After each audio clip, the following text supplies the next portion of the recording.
नमस्कार, मैं हूं शरद द्विवेदी और आज का हमारा मुद्दा है राज्यसभा कांग्रेस में तकरार, बीजेपी है बेकरार। यानी राज्यसभा है मसला और बेकरारी है कांग्रेस में, बीजेपी में भी बेकरारी है।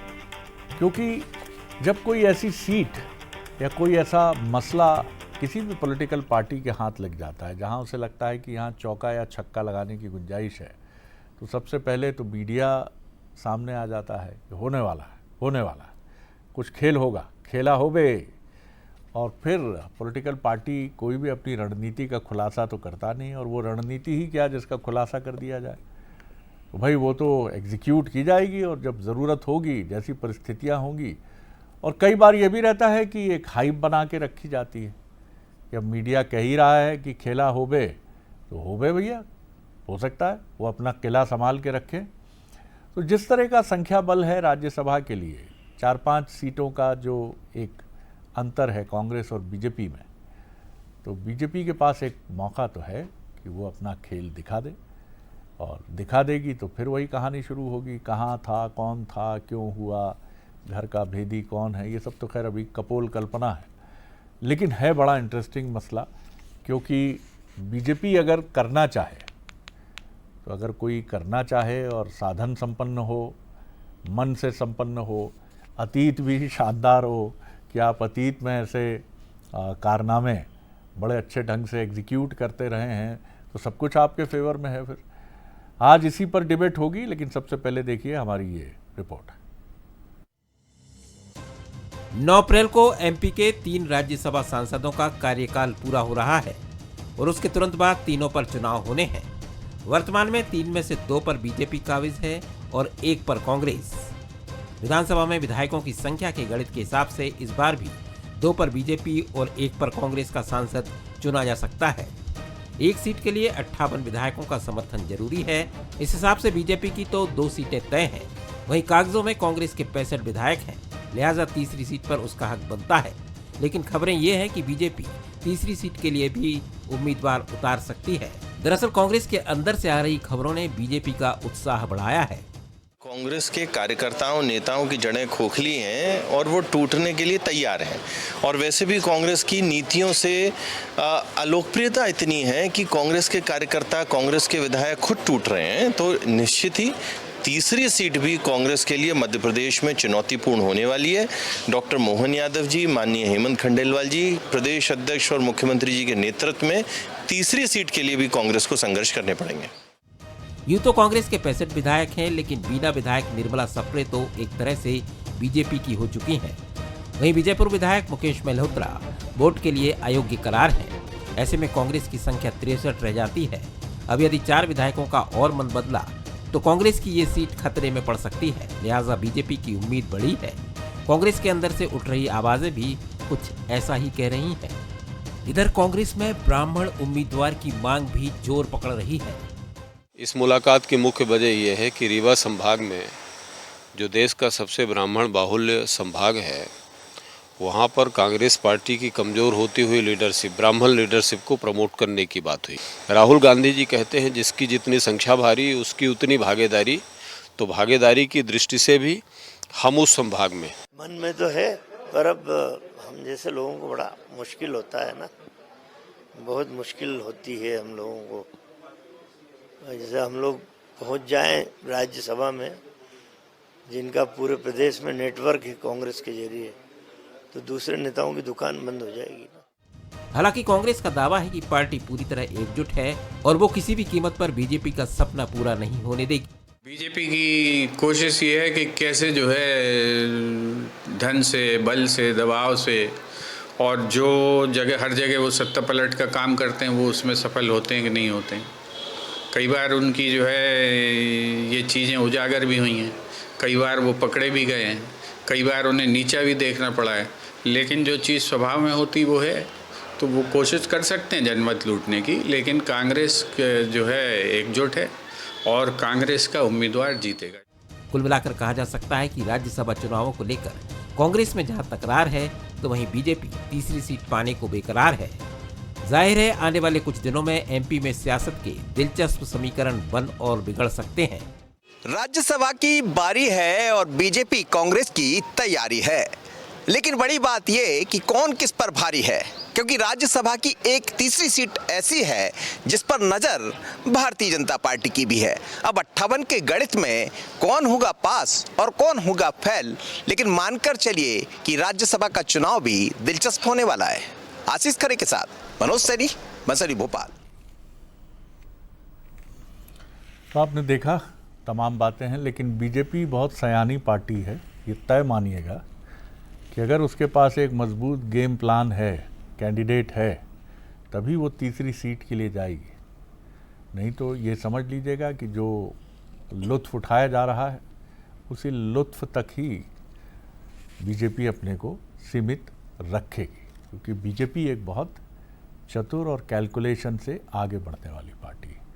क्योंकि 4 विधायक जो हैं उनको मैनेज करना आसान नहीं है, और आप नहीं कर पाते हैं तो अपयश ही हाथ लगेगा, यश नहीं मिलेगा। यश तभी मिलेगा जब आप इस अभियान को सफलतापूर्वक एग्जीक्यूट करके आगे ले जाते हैं। तो बीजेपी तभी इसमें कूदेगी या हाथ में अपना डालेगी जब उसे ये एहसास होगा कि उसके पास पहले तो कैंडिडेट है तीसरी सीट के लिए, और ऐसा कैंडिडेट है जो वाकई डिज़र्विंग भी है, और यह ऐसा करना उसके लिए हर दृष्टि से फ़ायदेमंद है। हमारे सवाल देखिए, क्या राज्यसभा की तीसरी सीट के लिए बीजेपी कर रही है कवायद? बड़ा सवाल है। राज्यसभा को लेकर क्या कांग्रेस में है अंदरूनी खींचतान? दूसरा बड़ा सवाल। राज्यसभा चुनाव के पहले मध्य प्रदेश में क्या सियासी ड्रामा हो सकता है? ये भी एक बड़ा सवाल है। तो मेहमान है, उनसे मिलिए। राजपाल सिंह सिसोदिया हैं, प्रवक्ता हैं, सीनियर लीडर हैं बीजेपी के, बहुत स्वागत है। मनोज सैनी हैं, एग्जीक्यूटिव एडिटर पॉलिटिकल राजनीतिक मामलों के, उनका बहुत स्वागत है। कनुप्रिया सत्तन हैं, प्रवक्ता हैं कांग्रेस की, हाल ही में उन्होंने प्रवेश किया है कांग्रेस में, उनका बहुत स्वागत है। और एक बड़ी लीगेसी से आती हैं वो, बहुत ही प्रख्यात कवि और बीजेपी लीडर सत्यनारायण सत्तन जी के परिवार से वो हैं, और ये उनका अधिकार है कि अपनी राजनीतिक सोच और दृष्टि से वो आगे बढ़ें, और इसके लिए उन्हें खुले मन से शुभकामनाएं दी जानी चाहिए। सिसोदिया साहब, सबसे पहले आपकी टिप्पणी कि बीजेपी एक बहुत चतुर पार्टी है, वो तय करती है, समझती है, उसके बाद वो प्रवेश करती है कि मुझे आगे बढ़ना है कि नहीं बढ़ना है। क्या लगता है आपको इस पूरे प्रसंग में बीजेपी बेगानी शादी में अब्दुल्ला दीवाना जैसी पोजीशन में तो नहीं है, या फिर वो सिर्फ मीडिया जिन चीज़ों को आगे बढ़ा रहा है वो भी उसका आनंद उठा रही? देखिए, भारतीय जनता पार्टी मध्य प्रदेश में अपनी 2 सीटों के ऊपर उम्मीदवारी सुनिश्चित करती है। 2 सीटें जीत के हम 3 में से जाने की स्थिति में है। तीसरी सीट का अंकगणित है, और राजनीति में अंकगणित का अपना एक महत्व है। समय किस करवट बैठता है, क्या स्थितियाँ बनती है, तो आज कहना जल्दबाजी होगा। पर जिस प्रकार से कांग्रेस के अंदर जो चल रहा है, और जिस प्रकार से कांग्रेस में एक होड़ सी लगी हुई है नेताओं की कि हम पहुंचेंगे राज्यसभा, हम पहुंचेंगे। अब जैसे आज सज्जन सिंह जी को सुन रहे थे अभी, हम इसके पहले भी स्वयं को पहले प्रपोज करते हैं कि हम पहुंचेंगे, फिर खुद विड्रॉ होते हैं, जैसे जीतू पटवारी खुद कहते हैं कि मैं राज्यसभा नहीं जा रहा हूँ। जो निवृत्त हो रहे दिग्विजय सिंह जी साहब, वो बोलते हैं कि मुझे नहीं जाना है। फिर सज्जन वर्मा जी जैसे लोग कहते हैं कि हम दुकानदारी बंद कर देंगे, दूसरे नेताओं की दुकानदारी बंद हो जाएगी हमारे जाने से। तो ये जो कांग्रेस के अंदर की अंदरूनी खींचतान है, अब ये आपस में ही लड़के मान लो जाना ही नहीं चाहे, तो फिर उसमें भारतीय जनता पार्टी क्या करे? तो निश्चित तौर पर कहीं ना कहीं इनका जो आपस का छत्रपों की जो लड़ाई है, उस लड़ाई पर भी तीसरी सीट का बहुत कुछ निर्भर करेगा। ये बात सही है कि बहुत बाउंड्री पे कांग्रेस है। 63 उनके पास वोट है और 58 वोट उनको चाहिए।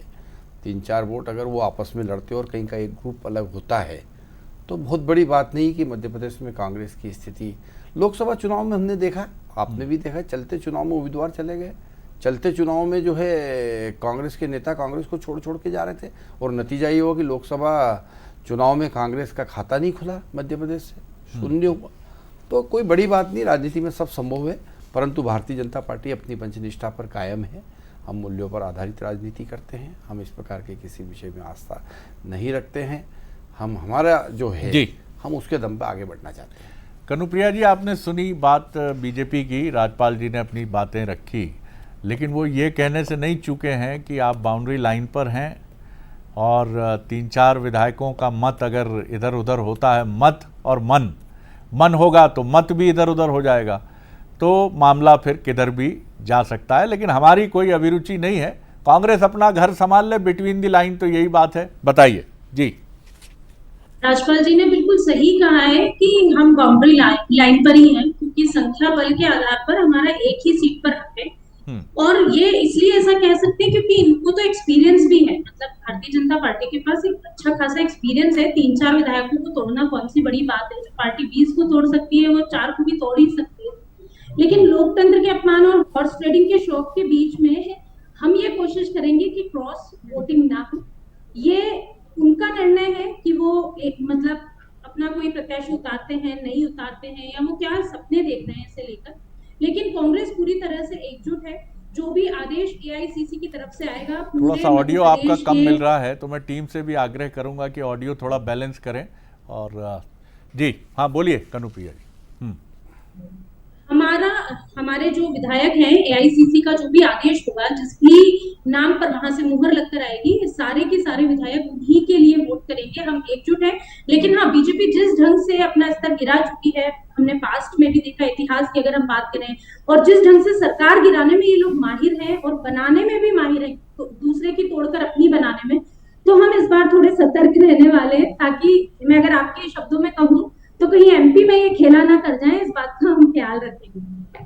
बिल्कुल, आपने बिल्कुल संतुलित प्रतिक्रिया दी है और यही होना ही चाहिए कि आप ये ना कहें कि हम सब आंख मूंद के चल रहे हैं। भाई, आपने ये भी कहा, बात सही है, लोग हमारे पास जो हैं वो 4-5 अगर इधर उधर हुए मामला गड़बड़ हो जाएगा। लेकिन हम सतर्क हैं। और आपने चुटकी भी ली है कि बीजेपी की तो आदत है साहब, जहाँ भी कुछ कमी बेशी इस तरह की दिखती है तो भैया लोग आ जाते हैं और खेला होवे शुरू हो जाता है। जी मनोज, इस विषय पर बार बार हम बात करते हैं, कम से कम ये मैं इसी फोरम पर 4थी या 5वीं बार ये विषय देख रहा हूँ। और बीजेपी के लिए हमेशा एडवांटेज की पोजीशन रहती है कि हाँ भैया, हमने तो नहीं कहा भैया, मीडिया जी आप ही कह रहे हैं कि ऐसा हो सकता है। हमारे यहाँ किसी नेता ने कहा वो फ़ायदा उठा रहे हैं, हम बनाने जा रहे हैं, तीसरी सीट लेने जा रहे हैं, तो बता दो आप। अब उन्हीं के यहाँ से अगर कुछ गड़बड़ हो जाए शरद जी, तो हम क्या कर सकते हैं। ये बीजेपी का हमेशा वर्जन रहता है। अब इसमें नया कोई तथ्य हो तो जरूर बताइए जी। देखिए शरद जी, गड़बड़ तो होती है। गड़बड़ तो सिंधिया जी की तरफ से नहीं हुई थी, बल्कि उन्होंने कहा था कि सड़क पर वही मुद्दा है। तो उसी तरह की ये चीजें हैं, प्रतिशोध, अपमान, नैराश्य, उससे जुड़ी बहुत वही नैराश्य यहाँ है सर जी। अब इसमें 2 नेताओं को आप देखिए। अब बीजेपी के साथ सवाल ये है कि भैया आप इन 4 विधायकों को मान लीजिए जो गड़बड़ करेंगे, क्या इनको आप मंत्री बनाएंगे, प्राधिकरण के सदस्य बनाएंगे? क्या ऐसी मजबूरी है आपकी कि तीसरी सीट आपको बहुत फलेगी, यहाँ से तीसरी सीट लेना अपरिहार्य है आपको? ये सारे सवालों के जवाब देने हैं मनोज जी आपको। बिल्कुल, देखिए आज क्या चर्चा एक और थी। 2 तो वो नाम है जैसे मुकेश मल्होत्रा और निर्मला सप्रे, ये तो वोट डाल नहीं पाएंगे सर जी, तो एक गणित तो बिगड़ गया, इसमें कोई शक नहीं। दूसरा एक तीसरा और नाम है, मैं नाम नहीं लेना चाहूँगा, लेकिन आज ऐसा कहा जा रहा था कि उनके वो विधायक को लेकर भी कोई कोर्ट का ऐसा मसला है जिसमें कोई निर्णय आने वाला था, वो नहीं आया, देखने में नहीं मिला। ऐसी चर्चाएं थी भारतीय जनता पार्टी के भीतर। तो फिर बीजेपी की बाँचें खिल गई कि 3 हो गए, अब 3 के बाद बचे 3, तो 3 की तैयारी इसलिए भी कहा जा सकता है कि बीच में आपने सुना कि हेमंत कटारे अपना पद त्यागने की उन्होंने बात कही, हालांकि बाद में एडजस्टमेंट हो गया, सारी चीज़ें हो गई और बातें बन गई। तो बीजेपी इसीलिए, आप आशीष अग्रवाल जी की आज ऐसा पहले हमने कभी नहीं सुना, आज वो जिस तरह से कह रहे थे कि हम क्या कर सकते, आना चाहे तो आ जाए, तो उसी तरह की कोई तैयारियां बीजेपी कर रही है। और आप दोनों नेताओं को जानते हैं, चाहे मुख्यमंत्री डॉक्टर मोहन यादव की बात करें या हेमंत खंडेलवाल की, एक बड़े धैर्य से चलने वाले लीडर है और एक अलग तरह के लीडर है, और दोनों के बीच में सामंजस्य भी बहुत अच्छा है। तो मुझे लगता है कि ये तैयारियां तो दिखाई देंगी। देखिए तीसरी सीट जॉर्ज कुरियन की है, जो अभी हाल ही में चुनाव भी लड़ रहे हैं, केरल में चुनाव चल रहे हैं और उन्हें विधानसभा का टिकट भी दिया। यदि वो टिकट जीत जाते हैं तो वो सीट तो खाली होनी है, तो उनकी जगह किसी तीसरे व्यक्ति को लेकर आएंगे। तो वही तैयारियां हैं, लेकिन इसमें गणित सिर्फ 58 का है, क्योंकि 65 ऑलरेडी कांग्रेस के पास है, 165 भारतीय जनता पार्टी के पास है। और बाकी 2 बहुत अलग हो जाते, तीसरे की तैयारी है। तो इस तरह से कुछ गणित दिखाई दे रहे हैं। लेकिन फिर वही है कि ये सब चर्चा का विषय है शरद जी, क्योंकि भारतीय जनता पार्टी बिल्कुल ऐसी कोई रिस्क नहीं लेना चाहेगी चुनाव से ठीक पहले। अगले साल चुनाव होना 27 में आते आते, तो मुझे लगता है कि वो सब चीज़ें दिखाई देंगी। लेकिन निश्चित रूप से तैयारियां तो है, और तैयारियां गणित वही है। और उसमें जीवन एक बड़ा जोरदार कैरेक्टर होता था, जिसका काम सिर्फ ये होता था, ब्राह्मण मतदाता रीवा से तुम फिर अधूरे रह गए, कुछ भी नहीं मिला, स्टॉकिंग अपनी छूते हुए। बीजेपी की भूमिका मुझे वही नजर आती है इस राज्यसभा चुनाव को लेकर। तुम कितने बेचारे अकेले चलते रहे, फिरते मारे मारे, कुछ नहीं हो पाया, कुछ नहीं कर पाए। यानी बीजेपी के पास एक मौका है इस राज्यसभा चुनाव के नाम पर कि आप कांग्रेस की गुटबाजी में और दरारें डाल दीजिए। विंध्य से क्या मिला? देखिए बिंद की आप जैसे बात कर रहे हैं, ब्राह्मण साहब जो ब्राह्मण मतदाता के नाम पर जो आए थे, अब ये आए, अब इसको और उसमें आग में घी डालना। सज्जन वर्मा देखिए जो बात कर रहे थे, सज्जन जी तो कहते रहते हैं, कौन ले जाएगा, वो उसके पीछे वर्ग है। सज्जन जी का नाम होना था, ऐसी वर्ग है, क्योंकि कुछ खरा सा नाम होना था उनका। उनका नाम सज्जन जरूर है, लेकिन उनकी बातें जो है वो हमेशा ऐसी रहती है कि मतलब मैं क्या बताऊं, मतलब वो हमेशा, मतलब बल्कि मैं अगर हूं तो विनम्रता से ये कहूं कि कुछ नसीहत जैसा उनका नाम होना था। हाँ, हमेशा नसीहत देते वो नजर आते हैं कि दुकानें बंद हो जाएंगी, दुकानें इनकी समाप्त हो जाएंगी, हमारे नेता भी तो जरा निकले एसी कमरों से बाहर। के लिए कह रहा हूं, उनकी अदावत भी पुरानी है। और सिसोदिया जी इसीलिए मुस्कुराते हैं क्योंकि बीजेपी में ऐसी बातें सुनने को नहीं मिलती कि हमारे नेता भी तो निकलें, जरा बैठे रहते हैं दिन भर दीनदयाल उपाध्याय कार्यालय में, एसी चलता रहता फर पर। ये बातें यहाँ नहीं होती, वहां से मिल जाती हैं तो मसाला मिल जाता है। जी सिसोदिया साहब। देखिए निश्चित तौर पर मध्य प्रदेश कांग्रेस जीतू पटवारी जी के नेतृत्व में क्राइसिस में है, और क्राइसिस इस स्तर का है कि ये संगठन सृजन के नाम से जो जिलाध्यक्ष बनाए हैं, और उन जिलाध्यक्ष का परफॉर्मेंस देखने वाले थे कि परफॉर्मेंस बेस्ड रहेंगे ये, वो परफॉर्मेंस देखने वाले जो प्रभारी थे वो 3 प्रभारी इनके बदला गए। अब कौन परफॉर्मेंस देखेगा? वो जिलाध्यक्षों ने कार्यकारिणी बनाई कि नहीं, अभी तक नहीं बनी है कहीं भी, कहीं सुनने में हमें तो नहीं आई कि किसी जिले में उन्होंने कार्यकारिणी बनाई। 4-4 महीने होने, तो ये संगठन जो है पूरी तरह से चरमराया हुआ जो है जीतू पटवारी जी के नेतृत्व में है, क्राइसिस में है, कन्फ्यूज़न में भी है। तो ऐसी स्थिति में जब क्राइसिस, कन्फ्यूज़न ये सब दिखता है तो कहीं ना कहीं नेता जनप्रतिनिधियों को भी अपना अगला भविष्य दिखता है। बहुत सारे विधायक युवा है कांग्रेस के, ऐसे विधायक जो यूथ है और उनको उनका राजनीतिक फ्यूचर दिख रहा है और उनको अंधेरा दिख रहा है कांग्रेस में आगे। तो इस प्रकार के भी कई सारे लोग निर्णय करने वाले हैं, कई सारे लोग संपर्क में होंगे। तो ये सारी चीज़ें हैं, इन सब चीज़ों का ऐसे समय पे प्रेजेंटेशन देने का अवसर आता है। कहीं के प्रेजेंटेशन दे देंगे तो 3 हो जाएगी और नहीं देंगे तो 2 तो है ही सही। कनुप्रिया जी देखिए, अब ये तो राज्यपाल जी तो दावा कर रहे हैं कि अंधेरा नज़र आ रहा है, अब आपको यहाँ रोशनी दिखी कांग्रेस में, आपने तो यहाँ के अंधेरे को नहीं देखा। अगर हम माने कि बीजेपी का दावा है कि कांग्रेस में तो सब तरफ अंधेरा है, इसीलिए बीजेपी की रोशनी कांग्रेस के नेताओं को बहुत लुभा रही है। जी जवाब दीजिए कनुप्रिया जी। बिल्कुल, मुझे ऐसा लगता है राज्यपाल जी कि जैसे मैं अगर कुछ दिनों के लिए अपनी मौसी के घर जाऊंगी ना, तो मुझे ये तो पता होगा कि मेरी मौसी के ड्राइंग रूम में क्या रखा है, पर मुझे ये नहीं पता होगा कि उनकी तिजोरी में क्या है। तो कांग्रेस के पास क्या है और क्या नहीं है, मुझे लगता है वो जानकारी आपको नहीं होगी। पर हाँ, हमारे ड्राइंग रूम में जो आपको दिख रहा है वो आप देख सकते हैं और उसके बारे में आप कह भी सकते हैं। और रहा सवाल एकजुटता का, या आप बार बार आरोप लगा रहे हैं कि जीतू पटवारी जी के नेतृत्व में कांग्रेस चरमराई हुई है, मुझे तो ऐसा नहीं लगता कि कांग्रेस चरमराई हुई है, क्योंकि अभी खुद शरद सर ने इस बात का जिक्र किया कि मैंने हाल ही में कांग्रेस ज्वाइन की है। और आप जानते होंगे शायद कि मेरा जो बैकग्राउंड है वो, मतलब मेरा नहीं, मेरे पिताजी का जो बैकग्राउंड है वो भारतीय जनता पार्टी का रहा। तो मुझे वहां रोशनी क्यों नहीं दिखी? शायद मुझे वहां अंधकार दिखा, मुझे नफरत दिखी, वहां मुझे नफरत का अंधेरा दिखा। तो मुझे यहाँ पे एक रोशनी दिखी कि शायद विपक्ष में रहकर मैं ऐसी कुछ आवाजें उठा सकूं जिन्हें आप लोग सुन सकें। और ये जो बार बार आप बोल रहे हैं कि 2-4 इधर उधर हो जाते हैं, ये इधर उधर कैसे होते हैं ये पूरे प्रदेश की जनता जानती है। तो राज्यपाल जी इस बात को ऐसे मत बोलिए इतना प्राउडली, ये शर्म की बात है कि चुनाव चल रहे हैं लोकसभा के, और जो जीती हुई सीट थी आपकी इंदौर, उस सीट पर भी आप, जिसकी कोई जरूरत ही नहीं थी, आप उस व्यक्ति को भी वहां से हटाते हैं, अपनी पार्टी में शामिल करते हैं। वो एक पॉलिटिकल स्टंट था, लेकिन ये लोकतंत्र के लिए खतरा है और ये इस तरह की चीजें नहीं होनी चाहिए जिस पर आप इतने गर्व से कह रहे हैं। मुझे लगता है कि इस पर गर्व नहीं करना चाहिए। आपको एक स्वस्थ लोकतंत्र के लिए इस बार भी, मैंने आपसे पहले भी कहा कि जो 65 सीटों के हिसाब से जो गणित बैठता है, हमारा सिर्फ एक सीट पर हक बैठता है और हम पूरी कोशिश करेंगे कि वो हमारे ही पास आए और आप लोगों की किसी भी तरह के साम दाम दंड भेद जो है वो उस एक सीट पर काम ना कर सके। और मुझे लगता है कि ये होना भी चाहिए। एक अच्छा मतदान ही एक अच्छे देश का, एक अच्छे राष्ट्र का निर्माण कर सकता है। तो राज्यपाल जी, इस बात पर खुशी मनाने की बजाय ये सोचिए, विपक्ष को खत्म करने के बारे में मत सोचिए, विपक्ष को रखिए, क्योंकि विपक्ष के बिना सत्ता पक्ष भी अधूरा ही है। हाँ, लेकिन विपक्ष को भी अपने को संभालना पड़ेगा, क्योंकि पक्ष और विपक्ष जी। कनुप्रिया जी, आपने बहुत बचपन से देखा होगा बीजेपी के उस संघर्ष को, और अभी कुछ समय पहले मैंने सत्तन जी का, गुरु जी जिनका प्रिय नाम है, उनका इंटरव्यू किया था। तो वो बता रहे थे कि हम जब अल्पसंख्यक बस्तियों में जाते थे, तो ये 80 के पहले की बात है, तो मुस्लिम जो रहते थे इंदौर के, वो कहते चरागिए आ गए, चरागिए। चरागिए इसलिए कि चिराग दिया होता था जनसंघ का चुनाव चिन्ह। तो संघर्ष की यात्राएं बड़ी लंबी होती हैं, प्रलोभन और तमाम चीज़ें आती हैं, लेकिन कांग्रेस ने भी बहुत लंबी लड़ाई लड़ी है, आज़ादी की लड़ाई।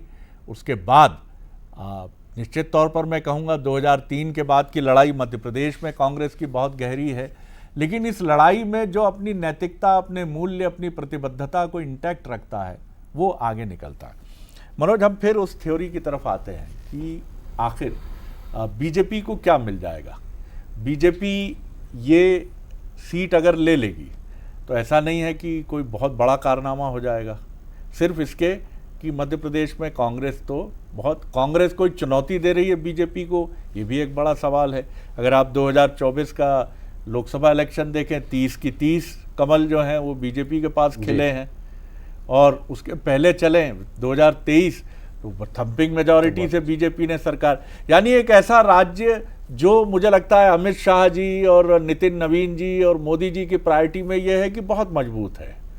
तो वहाँ से तीसरी सीट का ये जो है, क्या आपको लगता है कि ये जोखिम बीजेपी उठाएगी कि फिर विपक्ष को कहने का मौका मिले विधानसभा चुनाव के पहले कि भैया बीजेपी तो हमेशा क्रश कर देती है, देखो एक सीट और ले ली। देखिए, इस तरह के खेला, जैसे खेला इसलिए कह रहा हूँ कि खेला इसमें कहा भी जाता है। अभी हाल ही में आपने देखा कि हरियाणा और उड़ीसा में तो ये देखने को मिला, कैसे निकल गया, कहीं ना कहीं चूक हुई।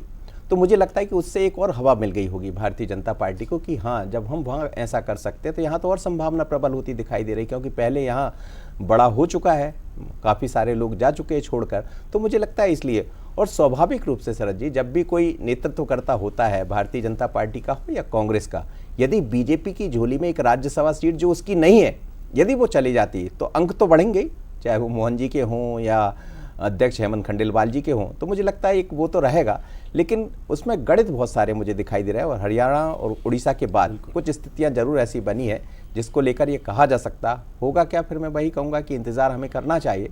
लेकिन राज्यसभा की तैयारियां तो बीजेपी ने शुरू कर दी। उसकी वजह सज्जन वर्मा है, उसकी वजह दिग्विजय सिंह के अलग अलग बयान हैं, उसकी वजह यह है कि एक दलित का एजेंडा चल रहा है, एक ब्राह्मण का एजेंडा चल रहा है कि हमारे वर्ष से हमें मिलना चाहिए। तो पार्टी के भीतर जब इतनी सारी चीज़ें हैं, तो जैसा आप कह रहे थे, तो उसमें घी डालने का काम शायद बीजेपी करेगी। लेकिन कांग्रेस की अपनी तैयारियां हैं, दोनों बहुत मजबूत नेता है, उमंग सिंगार और जीतू पटवारी जी।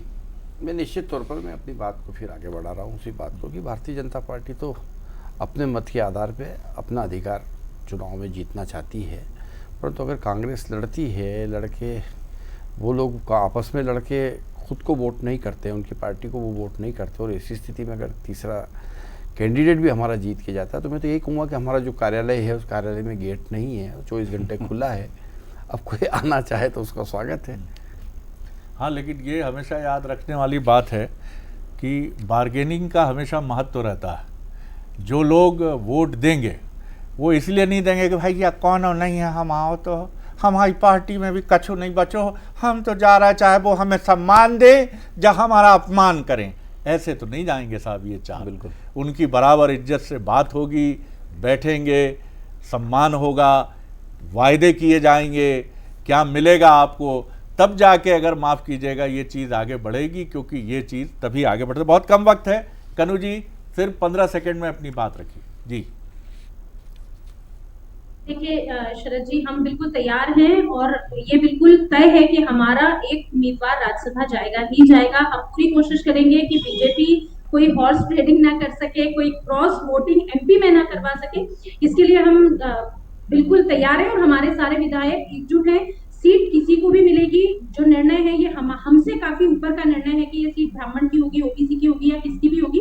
एआईसीसी जो भी तय करेगा, पूरे विधायक उसके साथ हैं और हम इस निर्णय का सम्मान करते हैं। जी जी, बिल्कुल ठीक है। और अब आखिर में उस सवाल पर भी आना बहुत ज़रूरी है कि आखिर बीजेपी अगर ये कोशिश कर सकती है तो क्यों? चुनाव में करीब करीब 2 साल 7-8 महीने का वक्त है। आधा सफ़र आप कह सकते हैं कि बीजेपी और कांग्रेस सत्ता और विपक्ष में तय कर चुके हैं। ऐसे में अगर एक झटका राज्यसभा रूपी कांग्रेस को लगता है तो ये प्रदेश कांग्रेस की लीडरशिप और प्रदेश कांग्रेस की चुनावी तैयारियों पर एक झटका होगा। यही एक स्ट्रैटेजी मजबूत समझ में आती है, जो अगर बीजेपी सोचेगी कि हाँ, हम ऐसा झटका देकर साइकोलॉजिकली कांग्रेस को सन्नाटे में डाल सकते हैं और उसका फ़ायदा हमें रिमेनिंग 2.5 साल में मिलेगा। अगर ऐसा है तो बीजेपी खेला कर सकती है। क्या करेगी ये वक्त बताएगा। ज़्यादा वक्त नहीं है, बमुश्किल 12-15 दिनों के भीतर तस्वीर हमारे आपके सामने होगी। बहुत शुक्रिया आप तीनों मेहमानों का। और आगे देखिए हमारी खास पेशकश नक्सल फाइल्स, नक्सलवाद की शुरुआत से अंत तक पूरी कहानी और जिस तरह से नक्सलवाद के खिलाफ इस लड़ाई को अंजाम तक पहुंचाया है केंद्रीय गृह मंत्री अमित शाह और नक्सल प्रभावित छत्तीसगढ़ और उन तमाम राज्यों में पुलिस फोर्सेज में केंद्रीय सुरक्षा बलों, हेड्स ऑफ है। जो शहीद हुए उनको प्रणाम है, उनकी शहादत को सलाम है। देखिए हमारी खास पेशकश।